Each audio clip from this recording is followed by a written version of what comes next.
Bismillahirrahmanirrahim. Assalamualaikum warahmatullahi wabarakatuh. Ananda santri kelas 8 MTS Husnul Khatimah yang dirahmati Allah, kembali lagi kita akan melakukan pembelajaran jarak jauh untuk mata pelajaran pendidikan Pancasila dan kewarganegaraan. Di kesempatan pertemuan pertama di semester 2 ini, kita akan membahas materi bab 4 yang berjudul Kebangkitan Nasional 1908 dalam Perjuangan Kemerdekaan Indonesia. Sebelum memulai pembelajaran, mari bersama-sama kita bacakan kalimat basmalah.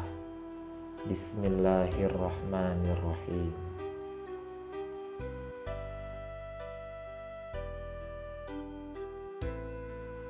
Poin pertama dari bab ini yang akan kita pelajari adalah tentang makna dan arti kebangkitan nasional dalam perjuangan kemerdekaan.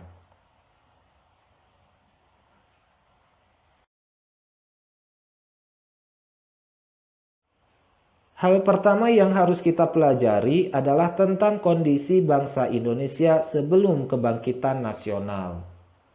Hal ini penting untuk kita pelajari agar kita tahu tentang bagaimana latar belakang dari munculnya kebangkitan nasional tersebut. Pada abad ke-15, negara-negara di Eropa mengalami krisis ekonomi yang disebabkan akibat peperangan yang terjadi di negara-negara tersebut, yang kemudian memunculkan kerusakan pada sumber-sumber ekonomi di Eropa. Di abad ke-15 pula, negara-negara di Eropa mengalami perkembangan, yaitu dalam bidang ilmu perlayaran.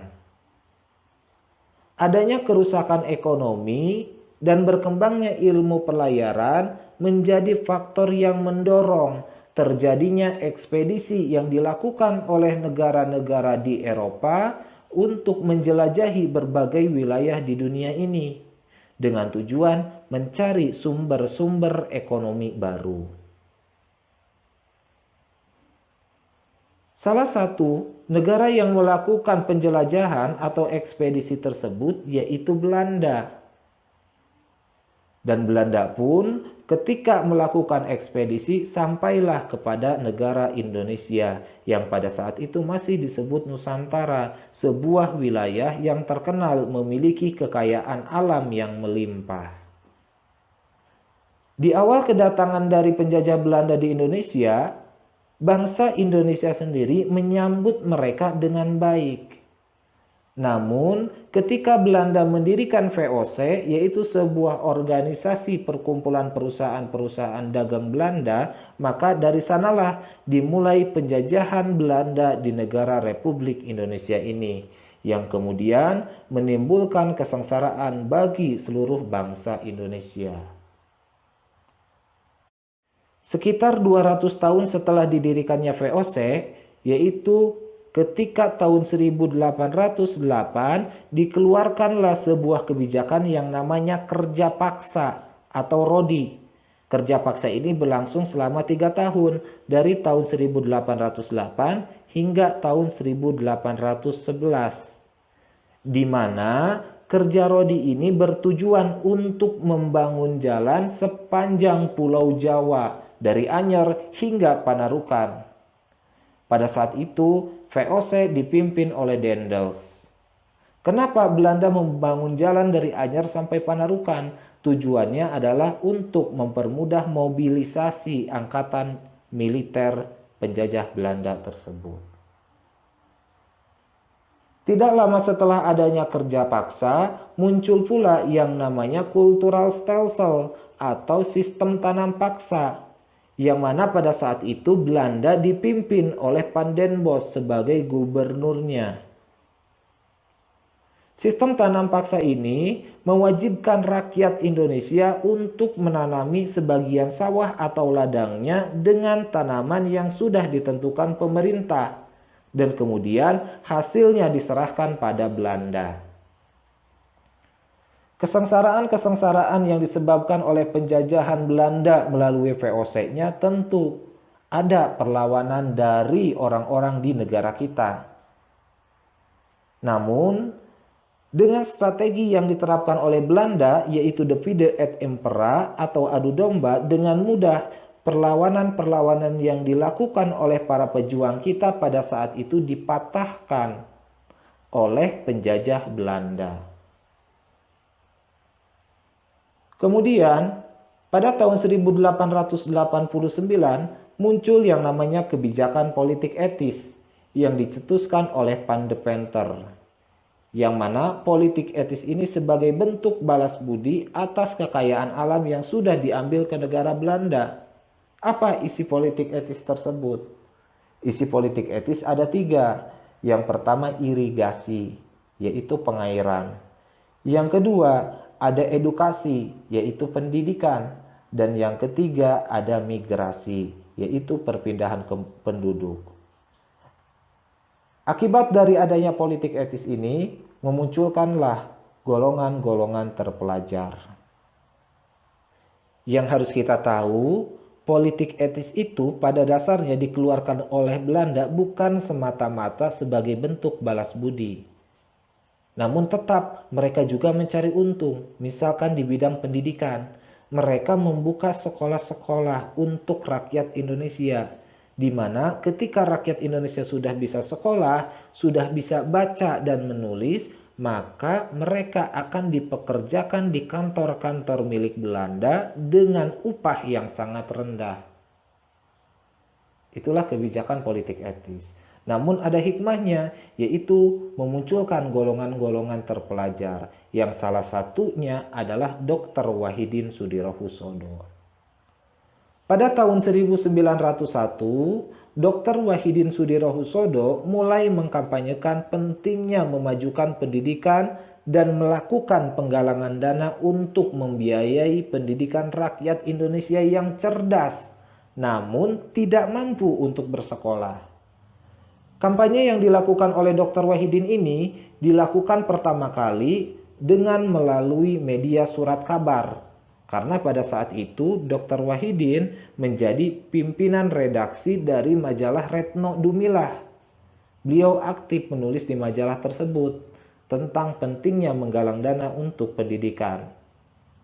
Di samping itu juga Dr. Wahidin senang mendatangi berbagai tempat yang ada di penjuru Pulau Jawa yang tujuannya untuk mengkampanyekan idenya tersebut. Pada tahun 1908, Dr. Wahidin sampai di Stopia. Beliau menyampaikan gagasannya di hadapan seluruh mahasiswa Stopia.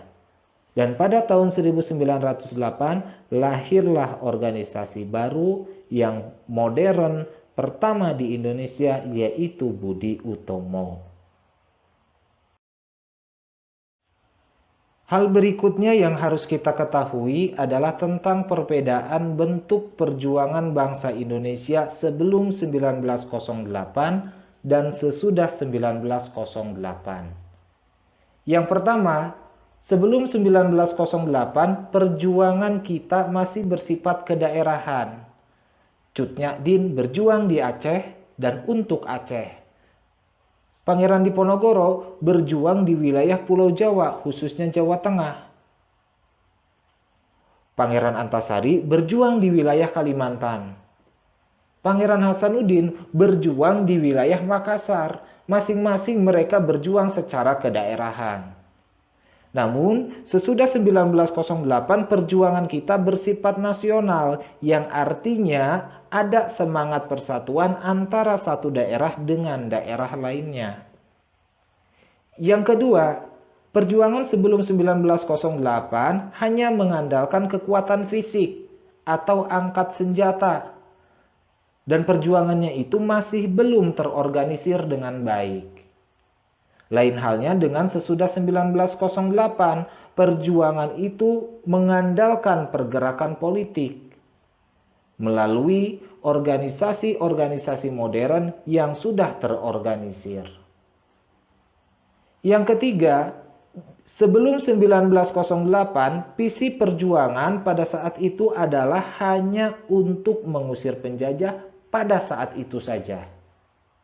Sementara sesudah 1908, visi perjuangannya yaitu untuk mencapai Indonesia merdeka. Yang keempat, sebelum 1908, perjuangan bangsa Indonesia dipimpin oleh tokoh-tokoh lokal, baik dari kalangan bangsawan maupun ulama. Semisal, Pangeran Diponegoro memimpin perjuangan rakyat Pulau Jawa, khususnya Jawa Tengah. Beliau berasal dari kalangan bangsawan berikut ulama. Misalkan lagi, Sultan Hasanuddin Makassar. Beliau berasal dari kalangan bangsawan, memimpin perjuangan untuk rakyat Makassar. Sementara sesudah 1908, perjuangan dipimpin oleh golongan terpelajar. Poin keempat ini perbedaannya adalah ketika sebelum 1908, jika pimpinan perjuangan itu ditangkap oleh penjajah atau meninggal dunia, maka untuk mencari pemimpin baru itu sulit. Sementara sesudah 1908 ketika pimpinan perjuangan ditangkap atau meninggal, maka akan muncul pemimpin-pemimpin baru untuk menggantikannya. Berikutnya, secara singkat kita akan membahas tentang lahirnya Budi Utomo. Kebangkitan nasional ditandai dengan berdirinya organisasi modern pertama di Indonesia, yaitu Budi Utomo. Budi Utomo didirikan oleh Sutomo dengan teman-temannya sesama mahasiswa Stovia, seperti Suraji, Gunawan Mangunkusumo, Cipto Mangunkusumo, dan lain-lainnya. Mereka mendirikan Budi Utomo atas prakarsa atau atas ide yang disampaikan oleh Dr. Wahidin Sudirohusodo. Dan proses pendiriannya itu berlangsung pada hari Minggu, tanggal 20 Mei 1908, pukul 9 waktu Indonesia Barat yang bertempat di salah satu ruang kuliah di Stovia. Lebih tepatnya adalah ruang kuliah anatomi. Nama Budi Utomo sendiri diusulkan oleh Suraji, yang diambil dari bahasa Sanskerta yaitu Budi dan Utama. Budi artinya perangai atau tabiat, dan Utomo artinya mulia atau luhur. Jadi, Budi Utomo bisa juga diartikan sebagai suatu perkumpulan yang akan mencapai sesuatu dengan keluhuran budi. Lalu apa tujuan didirikannya Budi Utomo? Budi Utomo mempunyai program yang cenderung ke arah sosial, karena pada saat itu organisasi politik dilarang oleh pemerintah Hindia Belanda. Tujuan Budi Utomo adalah memperoleh perbaikan sosial serta kemajuan yang harmonis bagi nusa dan bangsa. Nusa bangsa pada saat itu terbatas baru Jawa dan Madura. Kenapa bukan Sabang sampai Merauke? Karena pada saat itu belum ada gagasan mengenai wilayah Indonesia itu dari mana sampai mana, sehingga yang disebutkan baru Jawa dan Madura. Lalu, bagaimana usaha yang ditempuh oleh Budi Utomo dalam upayanya mencapai tujuannya? Yang pertama, memajukan pengajaran sesuai dengan apa yang dicita-citakan oleh Dr. Wahidin. Karena cita-cita Dr. Wahidin adalah untuk mengangkat harkat derajat masyarakat Indonesia melalui pendidikan atau pengajaran. Yang kedua, memajukan pertanian, peternakan, dan perdagangan. Yang ketiga, memajukan teknik dan industri. Dan yang keempat, menghidupkan kembali kebudayaan. Karena kebudayaan sejatinya adalah jati diri atau identitas dari bangsa kita.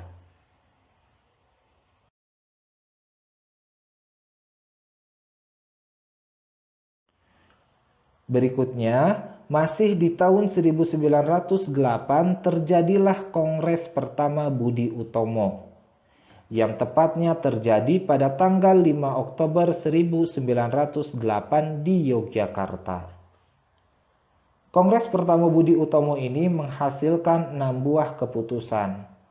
Yang ke-1, melaksanakan tujuan utama Budi Utomo sebagaimana yang dicita-citakan oleh Dr. Wahidin Sudirohusodo.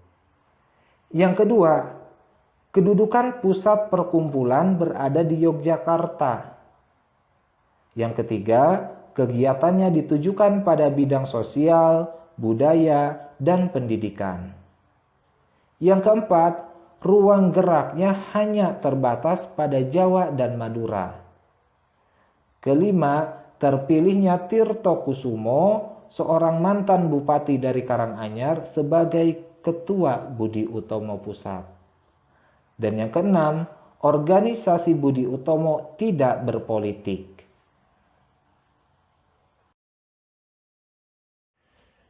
Dari hasil kongres pertama Budi Utomo tersebut, kita bisa lihat bahwa kepengurusan Budi Utomo dipimpin oleh Tirto Kusumo yang merupakan seorang mantan Bupati Karanganyar. Sebagai seorang mantan bupati, tentu dia berasal dari golongan tua. Padahal Budi Utomo sendiri didirikan oleh golongan muda. Alasan Sutomo dan teman-temannya menyerahkan kepemimpinan Budi Utomo kepada golongan orang tua adalah yang pertama, menghargai kaum tua sebagai golongan yang lebih berpengalaman. Yang kedua, untuk mengajak kaum tua agar sama-sama memikirkan dan memajukan pendidikan rakyat lewat Budi Utomo. Dan yang ketiga, Sutomo dan kawan-kawannya yang masih berkuliah harus tetap menyelesaikan pendidikannya terlebih dahulu di Stopia.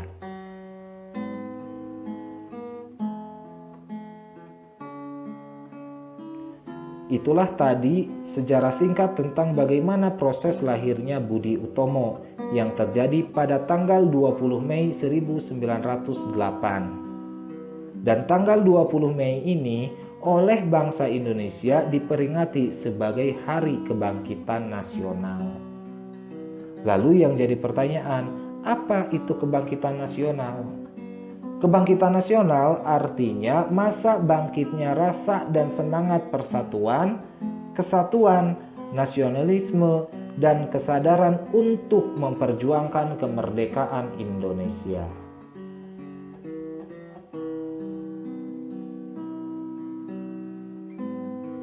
Demikianlah pembahasan materi kita di kesempatan kali ini. Semoga dapat membantu antum di dalam memahami bagaimana proses kesejarahan terjadinya kebangkitan nasional di negara Republik Indonesia ini. Terima kasih. Billahi taufiq wal hidayah. Wassalamualaikum warahmatullahi wabarakatuh.